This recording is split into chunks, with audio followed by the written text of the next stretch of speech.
Prokuroria Themelore në Prishtinë ka zbardhur një prej motiveve kryesore të vrasjes së Liridona Ademajt, një krim që ka tronditur opinionin publik në Kosovë dhe më gjerë. Në qendër të akuzës shndron bashkëshorti i viktimës, Naim Murseli, i cili dyshohet se ka urdhëruar vrasjen për të përfituar nga një polis sigurimi jetësor në vlerë prej 260.000 euro që e ndjera kishte në Suedi.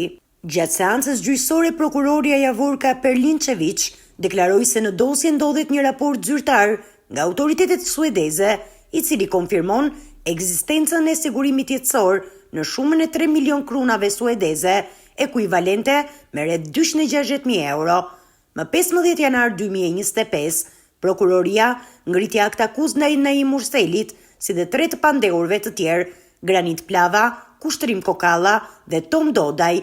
Sipas akt akuzës, Murseli kishte rënë dakord t'i paguante Granit Plavës 30.000 euro për të realizuar vrasjen, ndërsa Kokalla ishte përfshirë në planifikimin dhe logjistikën e ekzekutimit të krimit. Nga mbrojtja, avokatja e Murselit Teuta Zhinopotoku ka kërkuar që klienti i saj t'i nënshtrohet një ekzaminim mendor nga ekspertët e QKUK-s dhe Institutit të Forenzikës, por ende nuk ka një vendim nga gjykata mbi këtë kërkesë. Në një deklaratë të habitshme, gjatë seancës, Naim Murseli ka mohuar çdo përfshirje në ngjarje, por ka shtuar i pafajshëm dhe sa i përket akuzës, vetëm dua të shtoj se po të vërtetohen pretendimet e prokurorës, unë vetë për vetën time kërkoj burgim përjetshëm.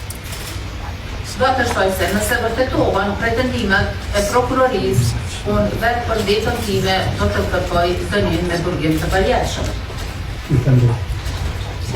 Deklaratën ngjashme ka dhënë dhe i pandehuri Kushtrim Kokalla, ndërsa Granit Plava ka zgjedhur të mos jap asnjë dëshmi, duke u mbrojtur në eshtje. Hetimet për këtë krim të rënd vijojnë ende, ndërsa procesi gjyqësor pritet të jetë dritë mbi një ngjarje që ka hapur shumë pikpyetje për pasojat e dhunës brenda familjes, si dhe për përfitimet kriminale në kurisë të jetës njerëzore.